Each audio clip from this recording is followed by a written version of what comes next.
Today I'm going to make a standard square-jawed tong or diamond-jawed tong. So the stock I'm using is 14mm round and roughly 12 inches long or so. So first step is upsetting the one end.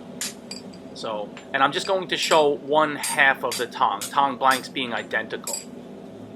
So I've upset it once and then I upset it a second time to get the thickness that I'm looking for.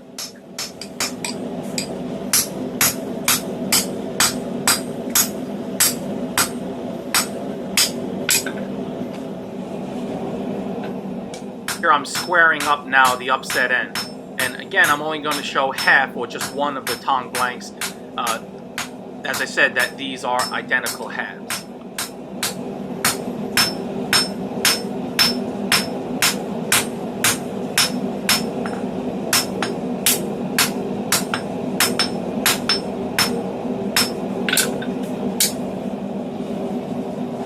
Step is starting to form the jaw. So I've marked on my anvil about 1.25 inches in. So in this step you have to be careful not to thin it out too much. That's why you see me taking it a little bit easy.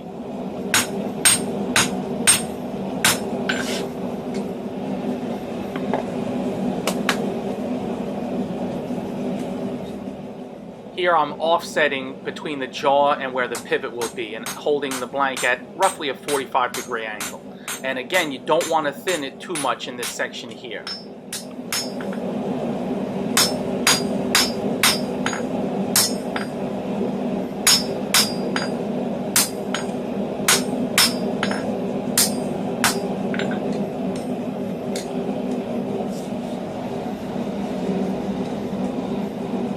Now punching a hole.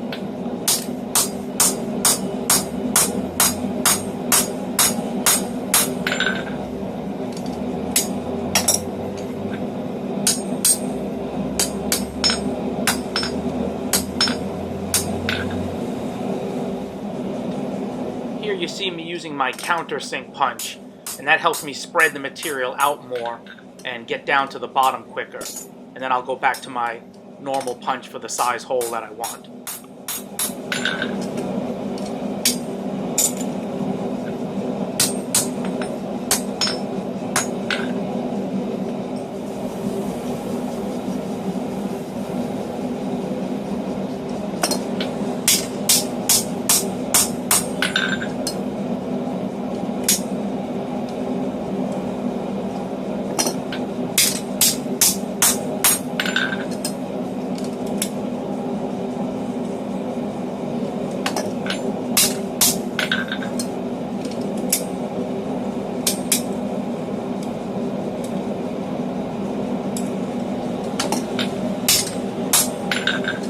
This way, using a combination countersink and standard round punch, I've removed a very small amount of material.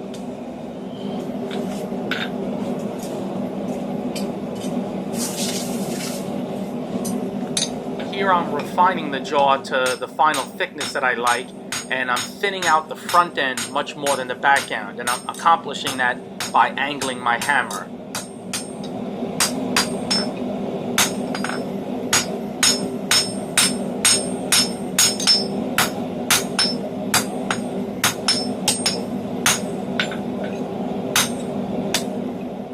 So the meat and potatoes of this tong blank is done.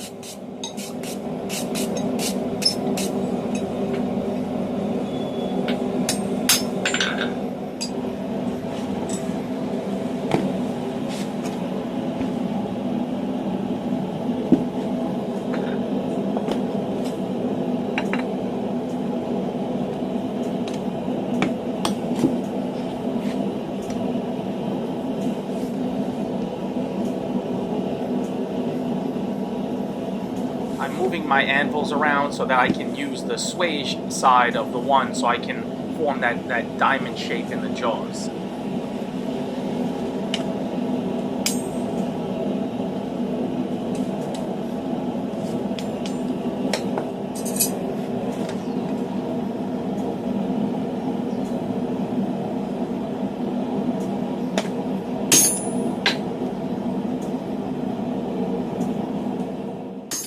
I'm just hitting this into about the front half or a little bit more than a half of the jaw, and leaving the very back end of the jaw still flat and fairly thick. So I'll have to repeat this operation to get the proper shape.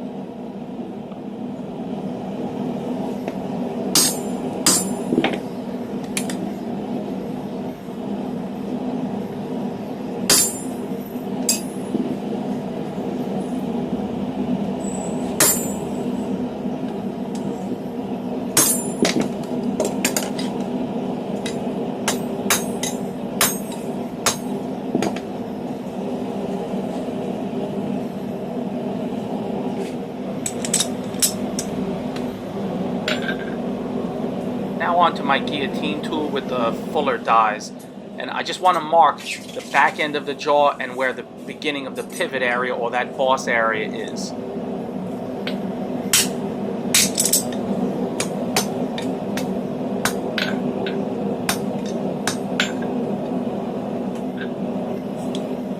Now I turn the bottom die around so that the fuller dies are actually offsetting each other, and then I'll rest the depression that I just made onto the bottom, and then the top die will actually push the front end of the jaw down, and then that'll help me create an offset for the stock that I want this to hold, which is 5/8 inch square.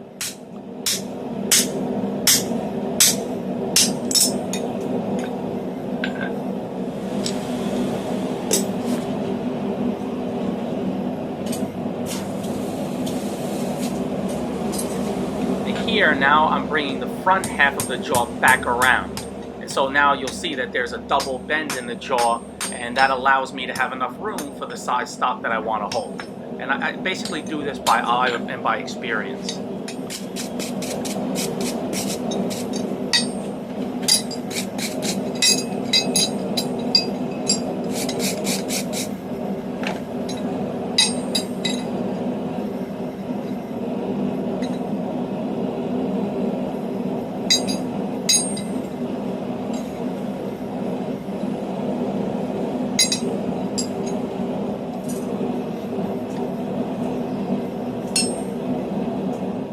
Here I'm putting my mark onto one tong blank.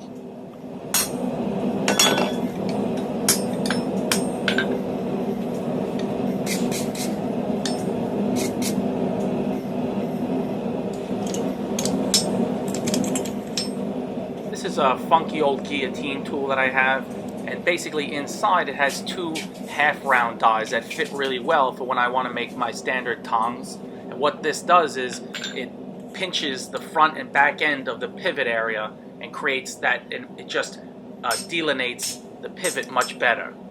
So you'll be able to see this after I use it a second time.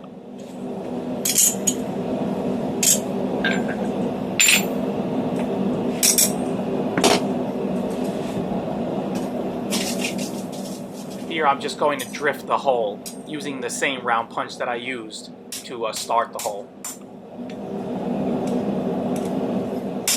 Since the punch is tapered, I alternate between one side and the other, and that helps give me a much more consistent hole size.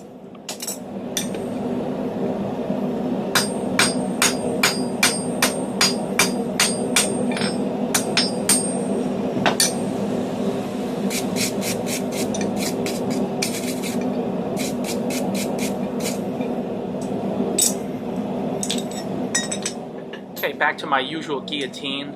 And these dies are L-shaped, and they mate into each other. And then I use these dies to offset where the pivot is downward when the tong is laying flat. And what that does is it helps where the tongs connect with the rivet. It helps push the handles away so that they'll come together and they'll meet towards the back end. You'll see this when I'll do this one more time, and you'll see it a little bit more clearly after I do it this second time here.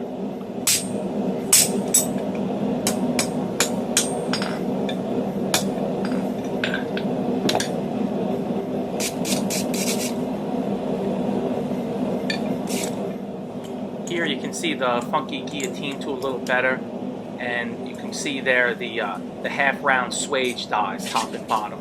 So I'll use this one more time And what this will do is it'll help me to get the hole size exact. I've just put in a rivet that a standard rivet that I use, and then by hitting this a few more times, it helps to further clarify where the pivot is and to get the hole size exact.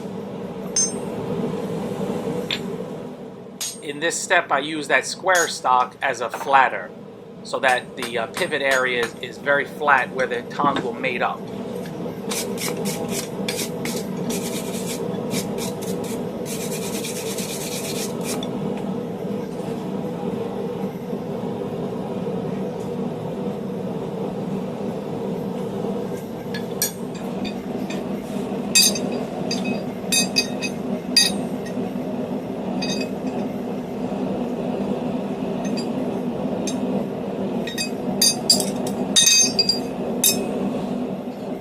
Here I'm going to do the normal treatment that I do for the back end of my tongs.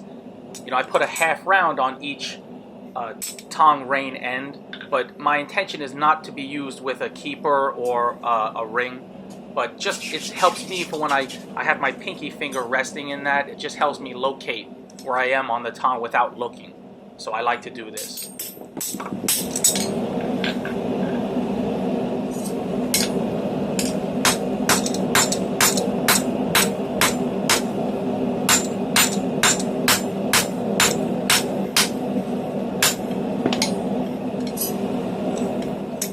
One more shot will get me to the desired depth that I want.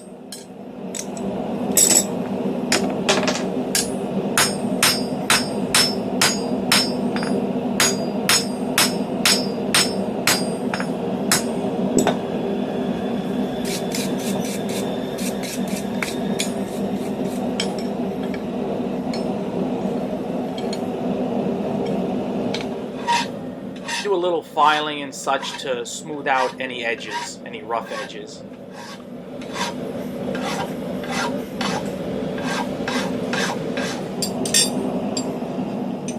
I cold fit to make sure everything's going to fit together the way I want.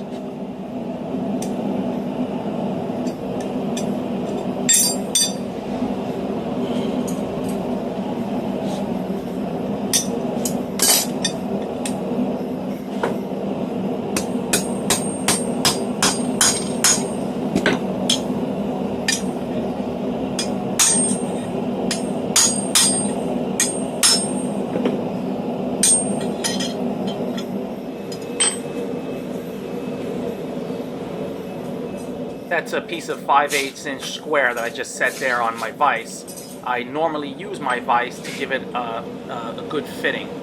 To lock the jaws in, I'll heat the jaw ends, cool back just a little bit beyond the pivot, and then lock the jaws in and adjust the reins, the handles, and get everything, you know, fit the space the way I want.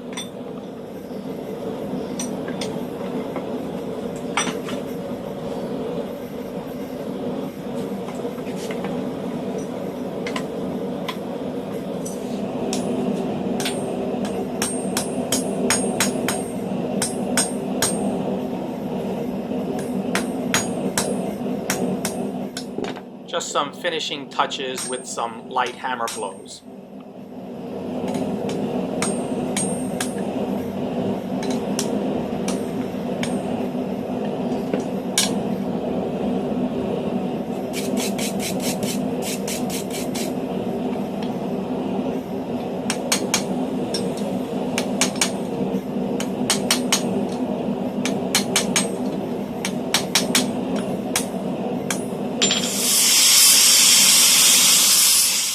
I give the jaws a final cleaning with a flap disc. Just touch it really quickly.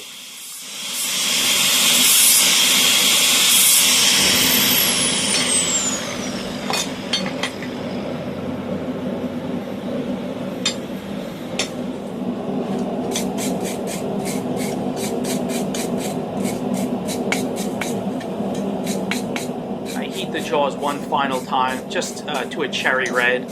Wire brush it off some, and then after the steel wire brush I'll go on to this brass brush just quickly. This is not necessary, but it is very good rust protection in my opinion.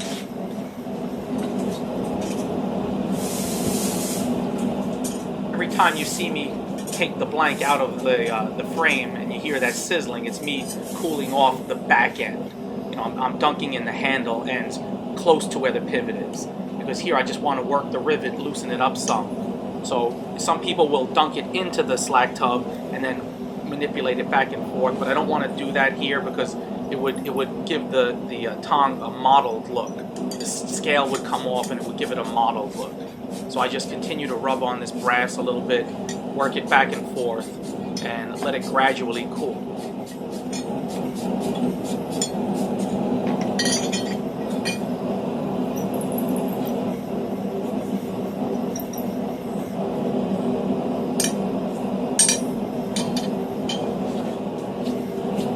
Once it's cooled off quite a lot, then I'll dunk the jaw end into the slag tub and cool it completely.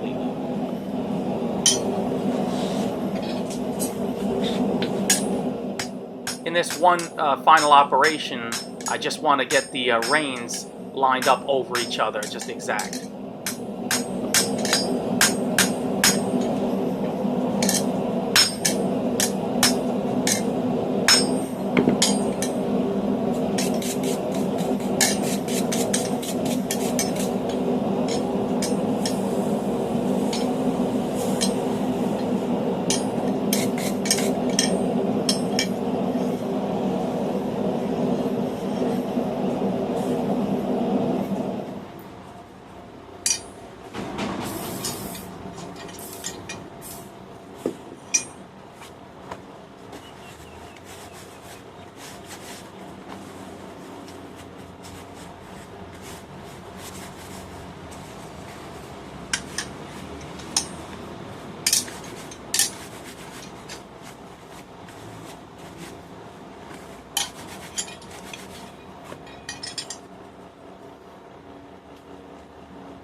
I currently don't have these diamond-shaped jaw tongs on my website.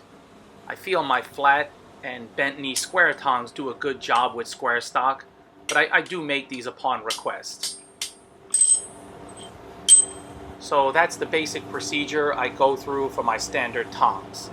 And this tong is the size that I prefer, about 11 inches long, very stout, made from 14mm or close to 9/16 inch round. So yeah, thanks so much for watching. Please subscribe. See you then.